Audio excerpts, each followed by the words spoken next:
겁내지 마라. 주님 나를 지켜주시네.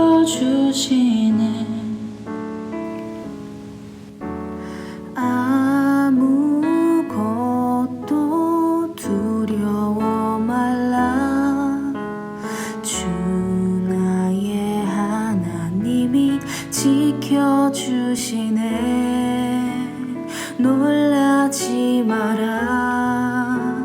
겁내지 마라. 주님 나를 지켜주시네.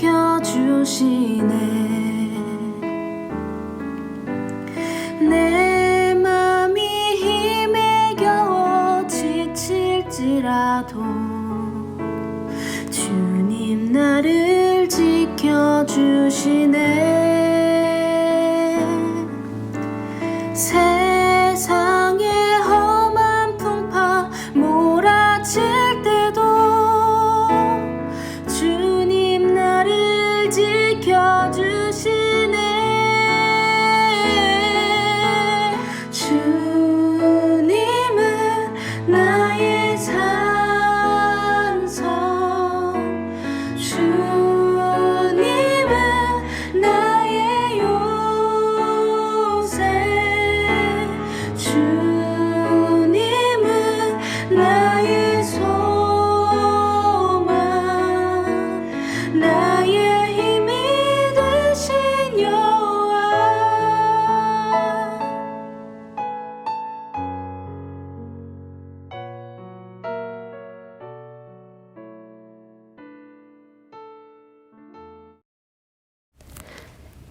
여호와여, 나의 영혼이 주를 우러러 보나이다. 나의 하나님이여, 내가 주께 의지하였사오니 나를 부끄럽지 않게 하시고 나의 원수들이 나를 이겨 개가를 부르지 못하게 하소서.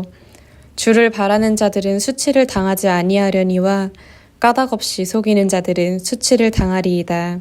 여호와여, 주의 도를 내게 보이시고 주의 길을 내게 가르치소서. 아멘. 사도신경으로 우리의 신앙을 고백하겠습니다. 나는 전능하신 아버지 하나님, 천지의 창조주를 믿습니다. 나는 그의 유일하신 아들, 우리 주 예수 그리스도를 믿습니다. 그는 성령으로 잉태되어 동정녀 마리아에게서 나시고 본디오 빌라도에게 고난을 받아 십자가에 못 박혀 죽으시고 장사된 지 4일 만에 죽은 자 가운데서 다시 살아나셨으며 하늘에 오르시어 전능하신 아버지 하나님 우편에 앉아 계시다가 거기로부터 살아있는 자와 죽은 자를 심판하러 오십니다. 나는 성령을 믿으며 거룩한 공교회와 성도의 교제와 죄를 용서받는 것과 몸의 부활과 영생을 믿습니다. 아멘. 함께 기도하시겠습니다. 하나님, 오늘도 찬란한 해와 잔잔한 바람 주심을 감사합니다.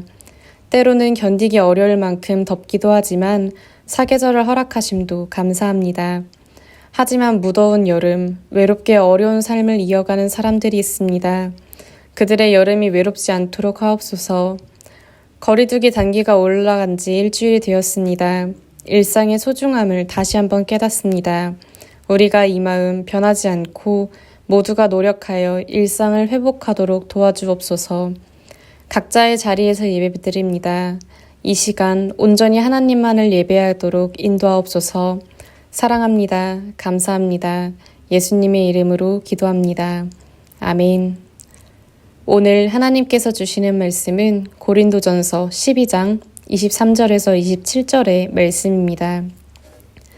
우리가 몸에 덜 귀히 여기는 그것들을 더욱 귀한 것들로 입혀주며 우리의 아름답지 못한 지체는 더욱 아름다운 것을 얻느니라. 그런즉 우리의 아름다운 지체는 그럴 필요가 없느니라. 오직 하나님이 몸을 고르게 하여 부족한 지체에게 귀중함을 더하사 몸 가운데서 분쟁이 없고 오직 여러 지체가 서로 같이 돌보게 하셨느니라. 만일 한 지체가 고통을 받으면 모든 지체가 함께 고통을 받고 한 지체가 영광을 얻으면 모든 지체가 함께 즐거워하느니라. 너희는 그리스도의 몸이요 지체의 각 부분이라. 아멘. 샬롬. 여러분 한 주 동안 잘 지냈나요? 폭염경보가 뜰 만큼 무더운 한 주였습니다. 우리 친구들, 몸도 마음도 모두 건강하길 바라요.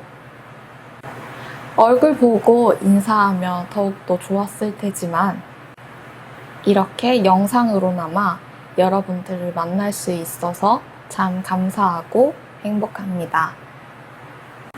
너무 날이 더워서 혹은 실내가 너무 추워서 아프지 않고 우리 스스로의 몸 관리 잘 하면서 살아가다가 빠른 시일 내로 다시 얼굴 보며 인사할 수 있기를 소망합니다. 오늘은 질문 한 가지로 시작해 보려고 합니다. 여러분들은 살아가면서 내가 가지지 못한 무언가를 상대가 가지고 있었을 때 질투한 적이 있나요? 부끄럽지만 전도사님도 과거에는 그런 적이 있었는데요.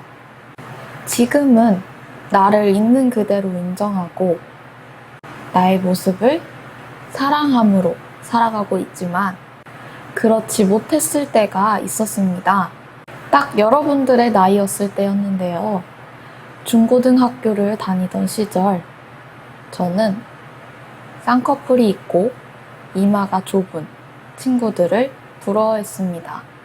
지금은 겉쌍꺼풀 대신에 속쌍꺼풀이 있고 전도사님이 가진 넓은 이마를 있는 그대로 사랑하고 있는데요. 쌍꺼풀이 있고 이마가 좁은 친구들이 부러워서 어릴 적 전도사님의 엄마에게 이런 말을 한 적이 있습니다. 엄마, 나 이마 라인에 머리카락 심어줘요. 지금 생각해보면 그때 어머니께서 아직은 어리니까 조금 더 있다가 하자 라고 하셨던 말씀이 참 감사하게 여겨집니다. 나중에 크고 나서 진짜로 할까? 하고 알아보았더니 모공을 심는 것도 면역 억제제를 먹어야 한다고 하더라고요. 더군다나 지금은 저의 이 모습이 너무나도 마음에 들기 때문인데요. 멀지 않은 미래에 제 자신을 사랑하게 될 것을 그때는 몰랐으니 어머니의 그런 말씀이 서운하기도 했지만 지금 생각해보면 그때 어머니의 그 한마디가 굉장히 감사한 한마디가 되었습니다. 이렇듯 사람은 미래에 내가 어떻게 될지 혹은 우리가 어떻게 될지 모르기에 시간이 지나고 나서 깨닫게 되는 것들이 있습니다. 오늘 말씀인 고린도전서는 바울이 고린도 교회에게 남긴 편지입니다. 고린도라는 지역은 해상교통이 매우 편리한 지역이었다고 합니다. 그래서 번창한 사업도시였습니다. 바울은 2차 전도여행 때 고린도 지역에 교회를 세웠고 이 공동체는 큰 문제 없이 별다른 문제 없이 성장했습니다.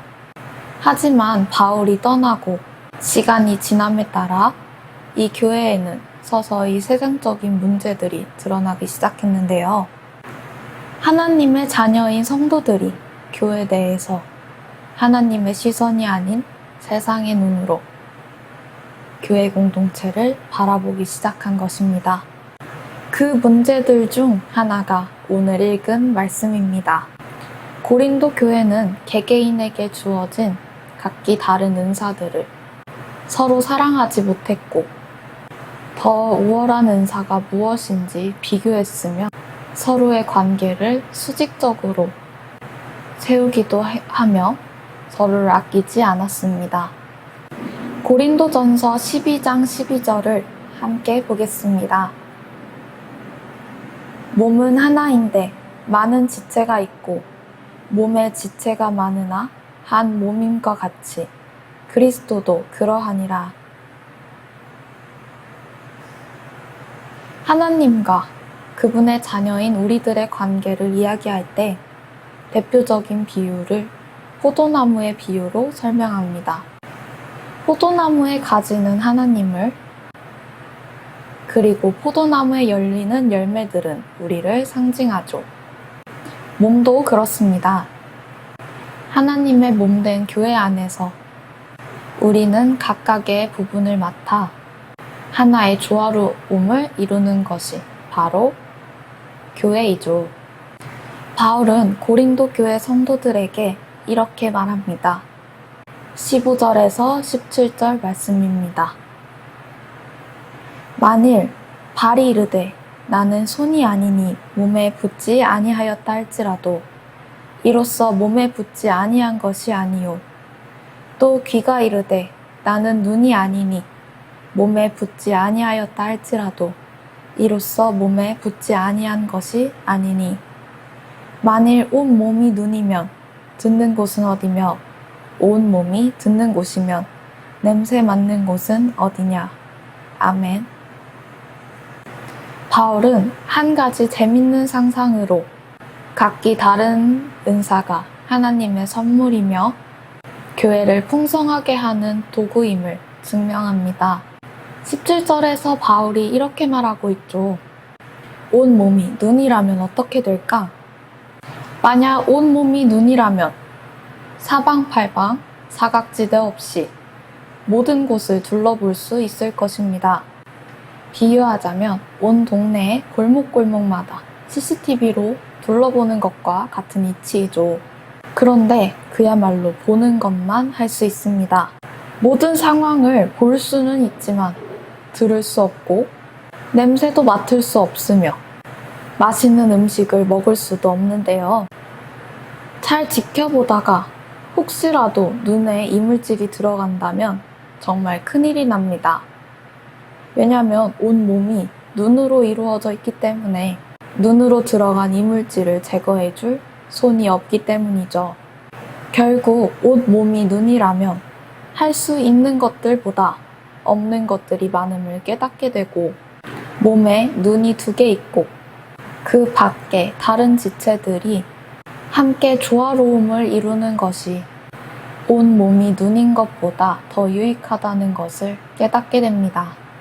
그런데 사람들은 이상하게도 모든 사람이 나와 같아야 한다고 생각합니다. 그리고 때때로는 자신과 같을 것을 상대에게 강요하기도 합니다. 물론 모든 상황에서 상대방을 이해하고 상대방을 존중한다는 것이 말처럼 쉬운 것은 아닙니다. 하지만 하나님께서 우리에게 각기 다른 은사를 주신 것, 그것은 결국 우리에게 유익이고 행복입니다. 고린도 교회에는 온 몸이 눈인 것보다 더 큰 문제가 있었습니다. 바로 그 각각의 지체들이 몸으로부터 떨어진 것입니다. 눈과 귀가 있고 손과 발이 있더라도 이 지체들이 몸과 분리되어 있다면 제대로 기능을 하지 못하겠죠. 이런 기관들이 자신의 맡은 바를 다 할 수 있을 때 바로 몸에 붙어 있을 때입니다. 각자에게 주어진 서로 다른 은사들도 이와 마찬가지입니다. 아무리 탁월한 은사라고 할지라도 교회 안에서 성령의 임재 안에서 사용될 때만이 그 은사가 가치 있고 빛날 수 있습니다. 고린도 교회는 은사가 넘치는 공동체였습니다. 그 은사는 하나님의 은혜로 주어진 것임이 분명했지만 아쉽게도 고린도 교회는 각각에게 주어진 은사들을 통해 공동체의 유익을 얻기는커녕 분쟁만 깊어져 갔습니다. 바로 이 은사들을 하나님의 영광을 위해서가 아니라 자신들의 이익을 위해서 사용했기 때문인데요.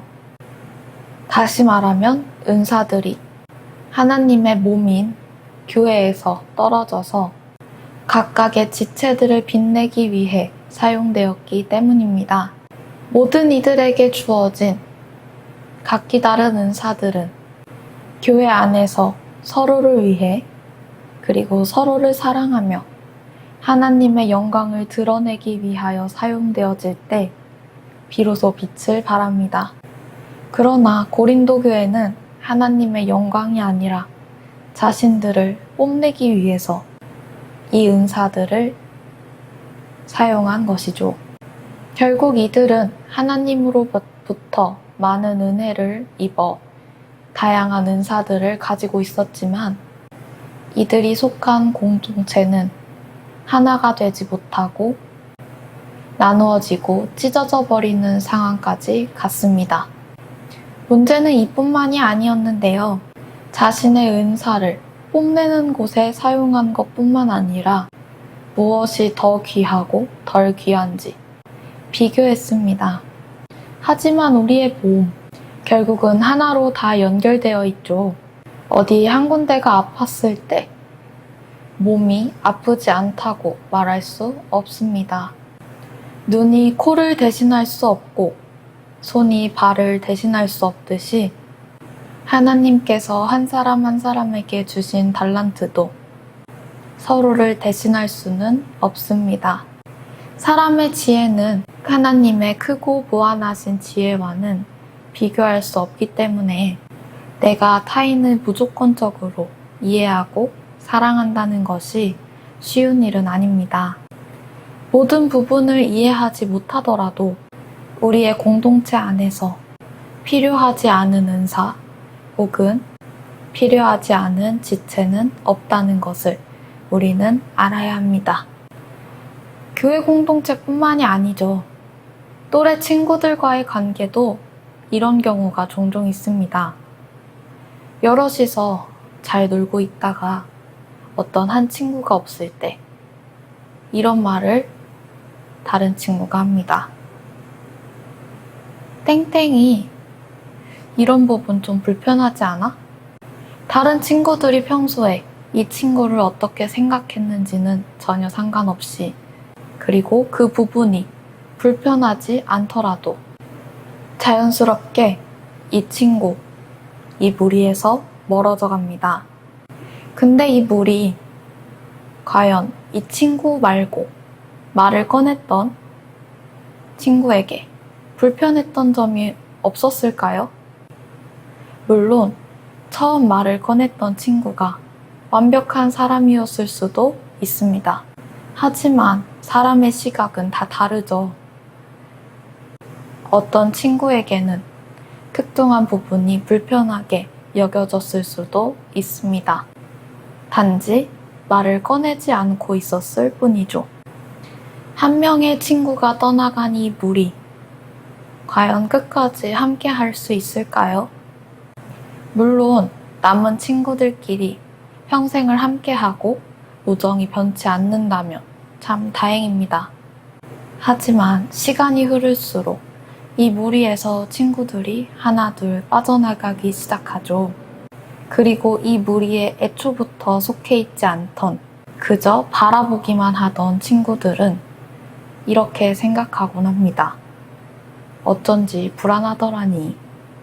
처음 무리를 떠나간 친구, 이 친구도 분명히 이 무리에서 무언가 역할을 했을 것입니다. 그랬기에 이들이 별 무리 없이 한 공동체 안에서 한 마음으로 함께 어울릴 수 있었던 것이죠. 교회 공동체도 이렇습니다. 겉보기엔 작은 은사이고 혹은 어쩌면 은사가 없는 것처럼 보일지라도 하나님께서는 결국 주님이 뜻하신 때에 다 들어서 사용하십니다.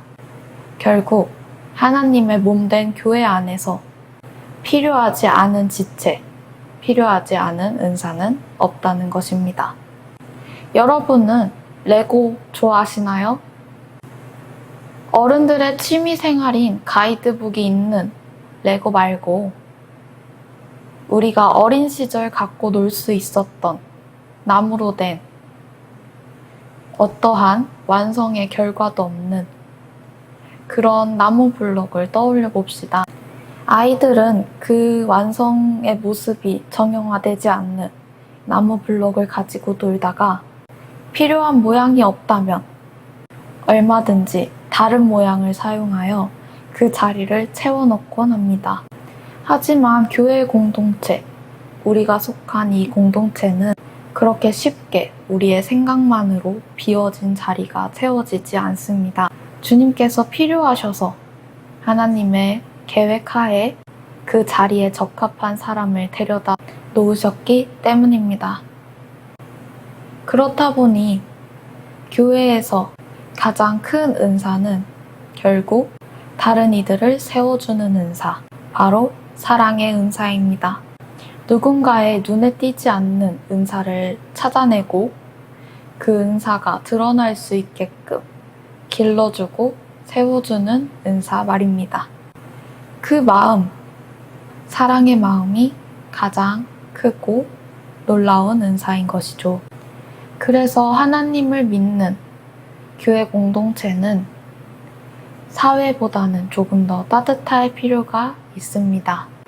세상보다는 조금 더 넓고 포용할 수 있는 마음을 가지고 연약한 마음을 가진 사람들이 주님의 사랑과 말씀 안에서 단단해질 수 있도록, 그래서 그들이 가진 숨겨진 은사들이 하나님을 위해 사용되어질 수 있도록 돌봐주고 기다려주어야 합니다. 건강한 몸은 결국 각각의 지체들이 모두 건강할 때를 뜻합니다. 우리가 어려운 시기에 비대면으로 각자 화면 앞에 앉아 예배를 드리고 있죠. 엎친 데 덮친 격으로 우리는 다음 주일 나는 그리스도인입니다 라는 주제로 여름 캠프를 앞두고 있습니다. 이번 한 주 동안 교회 공동체를 벗어나 살아가면서 우리가 우리의 공동체를 돌아보고 서로 사랑하는 마음을 갖기를 소망합니다.